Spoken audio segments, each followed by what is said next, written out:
အားလုံးမင်္ဂလာပါကျွန်တော်ကတော့မန္တလေးတက္ကသိုလ်ကုန်ထုတ်ဓာတုဗေဒဌာနမှာတွဲဘက်ပမောက္ခဒေါက်တာစိုးဝင်းဖြစ်ပါတယ်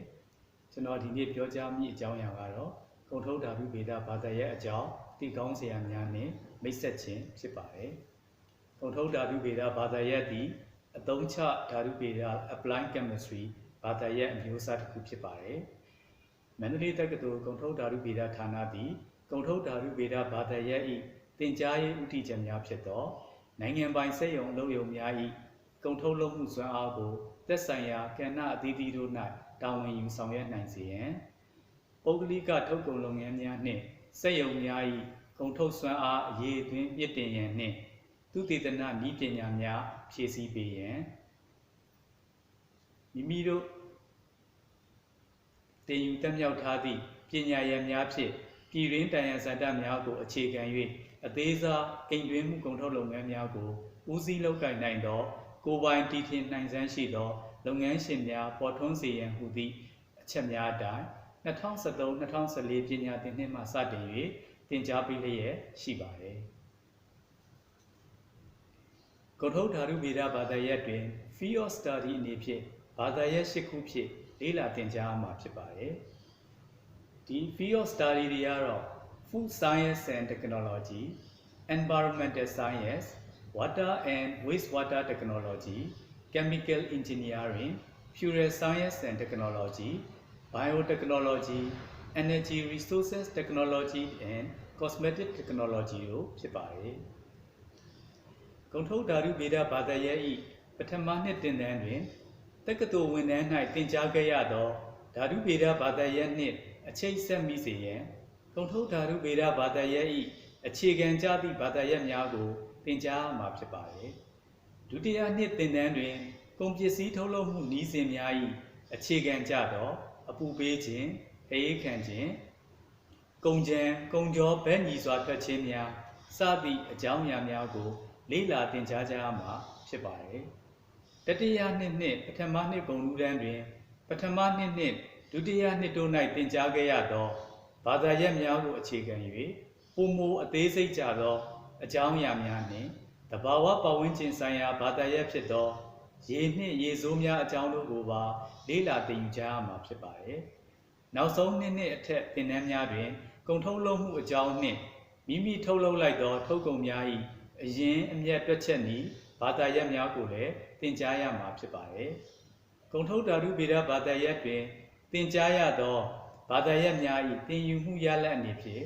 ကျောင်းသားကျောင်းသူများသည်ကိုယ်တိုင်စနစ်တကျထုတ်လုပ်နိုင်စွမ်းမိမိတို့၏ကုန်ထုတ်လုပ်ငန်းစဉ်များမှ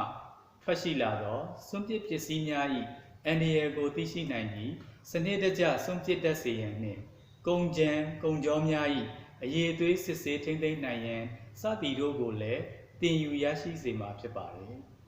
ထို့အပြင်ကုန်ထုတ်ဓာတုဗေဒဘွဲ့ရကျောင်းသားကျောင်းသူများသည်နောက်ဆုံးနှစ်တွင်ရေချင်းပြည်ပြည်ပါကဤပညာတက္ကသိုလ်များတွင်ဓာတုအင်ဂျင်နီယာဘွဲ့သင်တန်းသို့ပေါင်းကူအနေဖြင့်ဆက်လက်တက်ရောက်သင်ကြားနိုင်ပြီဖြစ်ပါတယ်။မော်ဂျူးများအနေနဲ့ပထမနှစ်ဝက်တွင်ပထမနှစ်သင်တန်း၌ IC1101 Industrial Chemistry 1ကိုသင်ကြားမှာဖြစ်ပါတယ်။ Industrial Chemistry 1တွင်ပထမနှစ်ဝက်တွင် Analytical Chemistry နှင့် Organic Chemistry တို့ကိုလေ့လာသင်ကြားမှာဖြစ်ပါတယ်။ဒုတိယနှစ်တွင် IC2101 2102 နှင့်2103တို့ကိုသင်ကြားမှာဖြစ်ပါတယ်။ IC2101 ကတော့ Industrial Organic Chemistry ဖြစ်ပါတယ်။ IC2102 ကတော့ Unit Operation 1 ဖြစ်ပါတယ်။ IC2103 ကတော့ Industrial Stoichiometry စသည့်ဘာသာရပ်များကိုပထမနှစ်ဝက်တွင်လေ့လာသင်ကြားကြရမှာဖြစ်ပါတယ်။တတိယနှစ်သင်တန်းတွင်တော့ IC3101 တွင် Water and Wastewater Technology 1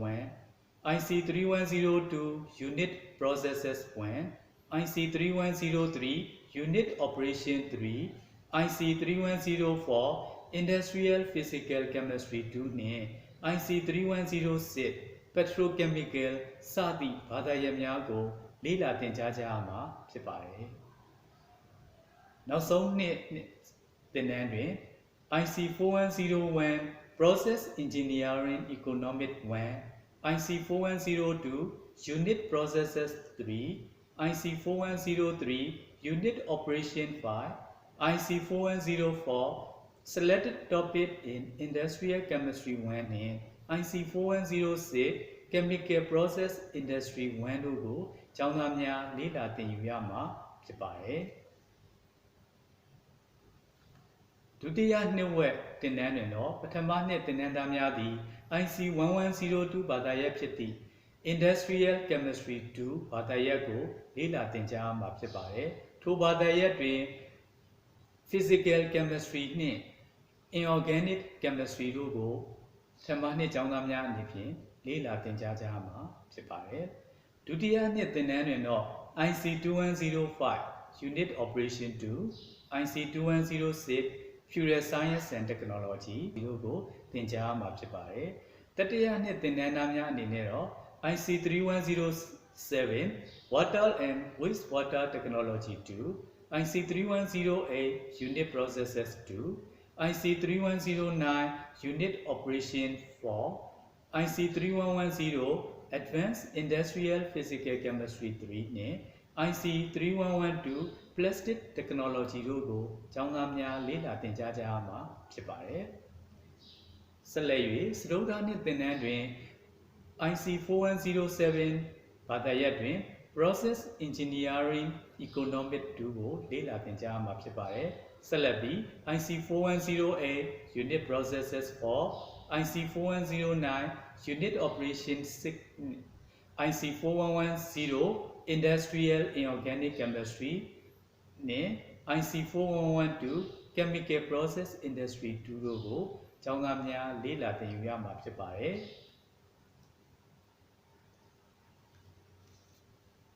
တို့ဖြစ်ပါ၍ဝက်လွန်သင်တန်းများကျမ်းပြုစုရာတွင်လည်းတဘာဝပစ္စည်းများမှတဘာဝထုတ်ကုန်တင်များကိုပတ်ဝန်းကျင်မထိခိုက်စေနိုင်သောနည်းလမ်းများသုံး၍ထုတ်ကုန်တင်များထုတ်လုပ်ခြင်းနှင့်စွန့်ပစ်ပစ္စည်းများအသုံးပြု၍တန်ဖိုးမြင့်ထုတ်ကုန်များထုတ်လုပ်ခြင်းများကိုအလေးပေးလေ့လာကြရမှာဖြစ်ပါတယ်။၎င်းဖြင့်စက်ရုံအလုပ်ရုံများမှထွက်ရှိလာသောရေဆိုးများဓာတုဗေဒပစ္စည်းများလေထုညစ်ညမ်းခြင်းဖြစ်စေသောအကြောင်းအရာများကိုလည်းလေ့လာ၍သုတေသနကျမ်းများပြုစုရေးသားကြရမှာဖြစ်ပါတယ်။အထူးသဖြင့်ကုန်ထုတ်ဓာတုဗေဒဘွဲရလုပ်ငန်းရှင်များသည်ထုတ်ကုန်များထုတ်လုပ်ရာတွင်မိမိတို့၏နောက်ဆုံးထုတ်ကုန်အရည်အသွေးကိုအဓိကထားရုံသာမကစက်ရုံအလုံးရုံများမှထွက်ရှိလာသောစွန့်ပစ်ပစ္စည်းများကြောင့်ပတ်ဝန်းကျင်မထိခိုက်စေနိုင်ရေးအတွက်တင့်တော်သောတန့်စင်မှုများပြုလုပ်ပြီးမှသာစွန့်ပစ်ရန်လည်းအဓိကထားလှုံ့ဆော်ပေးနိုင်မှာဖြစ်ပါတယ်။ဆရာမများကဏ္ဍအနေဖြင့်ဆရာမများ၏သင်ကြားမှုသင်ယူမှုအထောက်ပံ့ဖြစ်စေရန်အတွက်ကျောင်းသားကျောင်းသူများ၏သင်ယူမှုအဆင့်မီစေရန်တို့အတွက်ခေတ်ကာလနှင့်လိုက်လျောညီထွေဖြစ်စေမည့်သင်ရိုးညွှန်းနှင့်သင်ရိုးမာတိကာများကိုပြုပြင်ပြောင်းလဲစေခြင်းသင်ကြားမှုနည်းစနစ်များကိုနိုင်ငံတကာနှင့်ယှဉ်၍လိုအပ်သလိုပုံစံများပြုပြင်ပြောင်းလဲစေခြင်းသင်ထောက်ကူပစ္စည်းများကိုပံ့ပိုးပေးခြင်းမွမ်းမံသင်တန်းများစီမံဖွင့်လှစ်ပေးခြင်းသုတေသနလုပ်ငန်းများကိုပုံမူလှုပ်ဆောင်နိုင်စေရန်နှင့်ထောက်ပံ့ပေးခြင်းဖြင့်သင်ကြားရေးအတွက်အထောက်အကူဖြစ်စေခြင်းတို့ကိုလှုပ်ဆောင်ပေးလျက်ရှိပါတယ်။ကုန်ထုတ်ဓာတုဗေဒဘာသာရပ်၏စောင့်မုန်းနှင့်အညီကျောင်းသားကျောင်းသူများ၏သင်ယူမှုအထောက်အပံ့ဖြစ်စေရန်လက်တွေ့ကမ်းများတွင်လိုအပ်သော equipment များ instrument များဖြည့်ဆွဲ၍အဆင့်မြင့်တင်ပေးခြင်းစာသင်ခန်းများတွင်ခေတ်မီသင်ထောက်ကူပစ္စည်းများမာတီမီဒီယာပစ္စည်းများသုံး၍တက်ဆင်ပေးခြင်း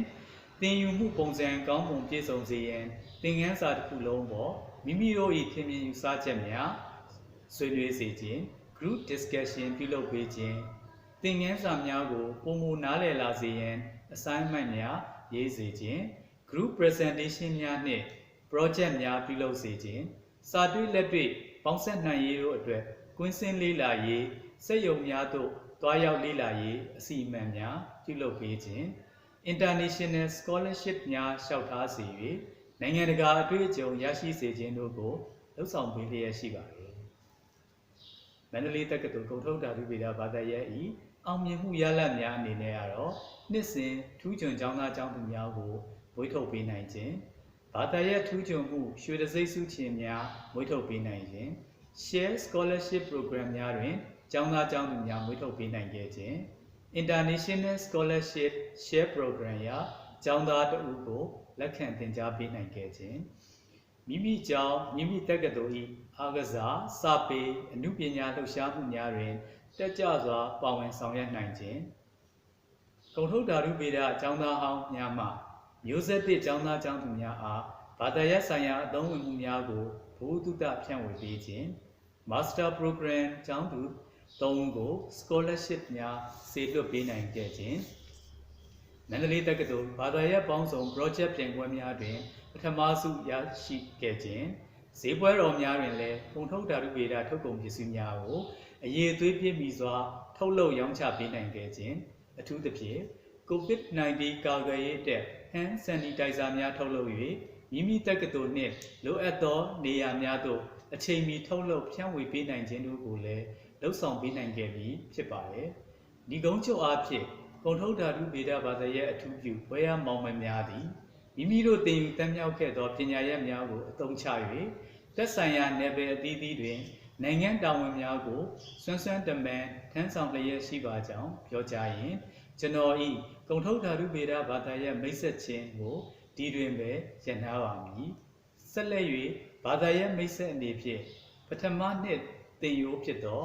IC 1102 Physical Chemistry အကြောင်းကိုအနှစ်ချုပ်သင်ကြားပို့ချပေးမှာဖြစ်ပါတယ်ပထမနှစ်1102 Physical Chemistry တွင်သင်ကြားမည့်အကြောင်းအရာကတော့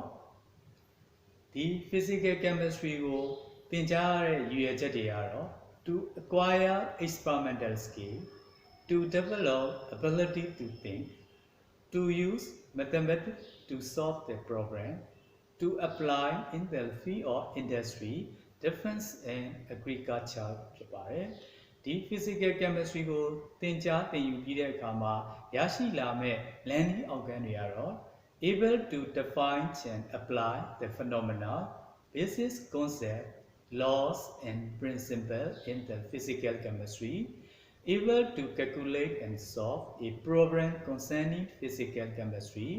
able to illustrate various fundamental laws in physical chemistry တို့ဖြစ်ပါတယ်ပထမဆုံးအနေနဲ့ chapter 1မှာ physical chemistry ရဲ့အခြေခံသဘောတရားများကိုသင်ကြားပို့ချပေးမှာဖြစ်ပါတယ်ဒီအခန်းမှာ physical behavior of gas အနေနဲ့ ideal gas equation kinetic molecular theory of gases van der Waals equation and isotherm or real gases တို့အကြောင်းကိုကျောင်းသားများကိုလေ့လာသင်ယူကြရမှာဖြစ်ပါတယ်ဆက်လက်၍ determination of molar masses of gas အကြောင်းကိုသင်ကြားပို့ချပေးမှာဖြစ်ပါတယ်ဒီသင်ခန်းစာမှာ direct weighing method Jumas method Bettelmeier method တို့ကိုသုံး၍ molecular mass တွေကိုရှာဖွေနည်းတို့ကို program များနဲ့အတူတကွသင်ကြားပို့ချပေးမှာဖြစ်ပါတယ်ဒီ slide ကတော့ Jumas method ရဲ့အကြောင်းကိုပုံသင်နည်းနဲ့တကွ molecular mass ဓာတ်ပုံသနည်းကိုတင်ပြထားခြင်းဖြစ်ပါတယ် chapter 2အနေနဲ့ကျောင်းသားများဟာ solution ဆိုတဲ့သဘောတရားများကိုလေ့လာသင်ယူရမှာဖြစ်ပါတယ်ဒီ solution ဆိုတဲ့သင်ခန်းစာကိုသင်ယူရတဲ့ရည်ရွယ်ချက်တွေကတော့ measure the concentration in terms of molarity molality and or friction တို့ဖြစ်ပါတယ်ဒုတိယအချက်ကတော့ differentiate between saturated solution unsaturated solution နဲ့ supersaturated solution တို့ကိုသိရှိနားလည်အောင်သင်ကြားပို့ချပေးခြင်းဖြစ်ပါတယ်ဒီ slide ကတော့ဒီ solution မှာအသုံးပြုမဲ့ mole friction ဘယ်လိုအတွက်မလဲနောက်တစ်ခုက molarity molality နဲ့ normality ဓာတ်ပုံသနည်းတို့ကိုတင်ပြထားခြင်းဖြစ်ပါတယ်ဒီ slide ကတော့ကျောင်းသားများ molarity နဲ့ molar solute တွေကိုအလွယ်တကူသိရှိနားလည်အောင်တွက်ချက်နိုင်အောင်ပြသထားတဲ့ပုံသင်နည်းများဖြစ်ပါတယ်ဆက်လက်ပြီးတော့ကျောင်းသားများဟာ weight percent ဘယ်လိုတွက်မလဲ volume percent နဲ့ weight by volume percent တွက်ချက်နည်းတို့ကိုလည်းသင်ယူတတ်မြောက်ထားရမှာဖြစ်ပါတယ် ဒီ slide ကတော့ Raoult's law နဲ့ပတ်သက်ပြီးတော့တင်ပြထားတဲ့သင်ခန်းစာဖြစ်ပါတယ်။နောက်ကျောင်းသားများဟာ membrane osmotic pressure နဲ့ပတ်သက်ပြီးတော့ osmosis ဆိုတာဘာလဲ semi permeable membrane နောက်တစ်ခုက osmotic pressure တို့ကိုသင်ယူရမှာဖြစ်ပါတယ်။ပထမဦးဆုံးအနေနဲ့ osmosis ဆိုတဲ့သင်ခန်းစာကိုသင်ယူရာတွင်ကျောင်းသားကျောင်းသူများကိုပုံနှင့်တကွသိရှိနားလည်အောင်သင်ကြားပို့ချပေးမှာဖြစ်ပါတယ်။ Osmosis is the spontaneous process by which the solvent molecule passes through the semi-permeable membrane from the solution of lower concentration of solute into the solution of higher concentration of solute. ဒါကတော့ osmosis ရဲ့ definition ကိုပုံနှင့်တကွတင်ပြထားခြင်းဖြစ်ပါတယ်။ဆက်လက်ပြီးတော့ semi-permeable membrane ဆိုတာကိုရှင်းပြပါမယ်။ Semi-permeable membrane separate two solutions in either direction, but the range at which they pass into the more concentrated solution is found to be greater than the range in the reverse direction. ဒါကတော့ semi-permeable membrane ကိုပုံနှင့်တကွအဓိပ္ပာယ်ဖွင့်ဆိုထားခြင်းဖြစ်ပါတယ်။နောက်တစ်ခုက osmotic pressure ဖြစ်ပါတယ်။ The column of liquid continue to raise until the hydrostatic pressure due to the weight of the water in the column is sufficient to force solvent molecule back through the membrane at the same rate they enter from the dilute side. This pressure is called osmotic pressure of the solution. ဒီ definition ကိုသင်ကြားရမှာလေပုံနှင့်တကွကျောင်းသားကျောင်းသူများကိုအလွယ်တကူသိရှိနားလည်အောင်သင်ကြားပို့ချပေးမှာဖြစ်ပါတယ်။ဒီသင်ခန်းစာကတော့သင်ကြားခဲ့တဲ့ definition များကိုအသုံးပြုပြီးတော့ water purification process မှာဘယ်လို application လုပ်မလဲဆိုတာကိုသင်ကြားပို့ချပေးတဲ့သင်ခန်းစာဖြစ်ပါတယ်။ Now သင်ခန်းစာအနေနဲ့ surface chemistry အကြောင်းကိုကျောင်းသားကျောင်းသူများလေ့လာကြရမှာဖြစ်ပါတယ်။ဒီသင်ခန်းစာမှာတော့ကျောင်းသားကျောင်းသူများဟာပထမဦးဆုံးအနေနဲ့ surface tension, adsorption, absorbent, absorbate, types of absorption နဲ့ types of absorbent တွေအကြောင်းကိုအခြေခံအနေနဲ့ပထမနှစ်တွင်လေ့လာသင်ကြားရမှာဖြစ်ပါတယ်။ပထမဦးဆုံးအနေနဲ့ surface chemistry ဆိုတာဘာလဲဆိုတာကို definition နဲ့ပုံလေးတွေနဲ့တင်ပြဆွေးနွေးမှာဖြစ်ပါတယ်။ Surface chemistry ဆိုတာ the study of physical and chemical phenomena that occur at the interface of the two phases, including solid-liquid interface, solid-gas interface, solid vacuum interface, and liquid-gas interface ဆိုတဲ့သဘောတရားလေးတွေနဲ့ပုံနှင့်တကွသူတို့ကိုသင်ယူတတ်မြောက်စီမှာဖြစ်ပါတယ်။နောက်တစ်ခုက surface chemistry မှာ important property အနေနဲ့ surface tension, adsorption, colloid, surface catalysis တို့ကိုသင်ယူရမှာဖြစ်ပါတယ်။ဒီ slide ကတော့ adsorption ဆိုတဲ့ definition ကိုသင်ကြားရမှာဖြစ်ပါတယ်။ဒီသင်ခန်းစာမှာလည်းကျောင်းသားကျောင်းသူများဟာ absorption မှာပါဝင်တဲ့ absorbate, absorbent တို့ကိုတေချာအောင်နားလည်သင်ယူတတ်မြောက်အောင်မှာဖြစ်ပါတယ်။နောက်တစ်ခုက type of absorption နှစ်မျိုးရှိပါတယ်။ physical absorption ဒါမှမဟုတ် van der Waals absorption လို့လည်းခေါ်ပါမယ်။ဒုတိယတစ်မျိုးကတော့ chemisorption or activated absorption တို့ဖြစ်ပါတယ်။နောက်ဒီ slide ကတော့ type of absorbent တွေအကြောင်းကိုကျောင်းသားများလေ့လာသင်ယူရမှာဖြစ်ပါတယ်။ type of absorbent အနေနဲ့ acid carbon, silica gel, alumina or alumino gel, molecular sieve and ion exchanger တို့ကိုအသေးစိတ်လေ့လာသင်ယူရမှာဖြစ်ပါတယ်။ဒီသင်ခန်းစာကတော့သင်ယူတတ်မြောက်လာတဲ့အမျိုးအစားတွေ definition တွေကို application အနေနဲ့အသုံးပြုတဲ့သင်ခန်းစာဖြစ်ပါတယ်။ manufacture of NaCl from sea water ပင်လယ်ရေငန်နေပြီးတော့အိမ်သုံးစားထုတ်လုပ်တဲ့နည်းစဉ်တွေကိုကျောင်းသားများလေ့လာသင်ယူရမှာဖြစ်ပါတယ်။နောက်သင်ခန်းစာတစ်ခုကတော့ surfactants အကြောင်းဖြစ်ပါတယ်။ surface active agent လို့လည်းခေါ်ပါမယ်။ သူ့ကို definition အနေနဲ့ surfactant are surface active agent which are usually water-soluble compounds consisting of the high molecular hydrocarbon chain known as hydrophobic groups and end groups known as the hydrophilic groups, which is responsible for its solubility. The definition ကိုသင်ကြားရမှာလဲပုံနှစ်တကွ definition ကိုသင်ကြားပို့ချပေးမှာဖြစ်ပါတယ်။ Now type of surfactants တွေအကြောင်းကိုလည်းလေ့လာသိရှိရမှာဖြစ်ပါတယ်။ Type of surfactants ၄မျိုးရှိပါတယ်။ Cation ionic sulfate added agent, anionic sulfate added agent, non-ionic sulfate added agent နဲ့ amphoteric sulfate added agent တို့ကိုကျောင်းသားများသိရှိနားလည်ထားရမှာဖြစ်ပါတယ်။ဒီသင်ခန်းစာကတော့ surfactants တွေကို application အနေနဲ့ washing process လုပ်ငန်းတွေမှာသုံးတယ်ဆိုတဲ့အကြောင်းကိုသင်ကြားပေးမှာဖြစ်ပါတယ်။ Now သင်ခန်းစာတစ်ခုကတော့ immersion ဆိုတဲ့အကြောင်းအရာပါ။ immersion ဆိုတာလေသူတို့ကိုပုံလေးတွေနဲ့တကွ definition ကိုသင်ကြားပို့ချပေးမှာဖြစ်ပါတယ်။ An immersion is a liquid suspension, that is, small drop of one liquid dispersed in another liquid. Immersion are all very common occurrence in nature. The common example are milk and mayonnaise. ဆိုပြီးတော့သူတို့ကို definition ကိုပုံနဲ့တကွသင်ယူတတ်မြောက်စေမှာဖြစ်ပါတယ်။နောက်တစ်ခုက type of immersion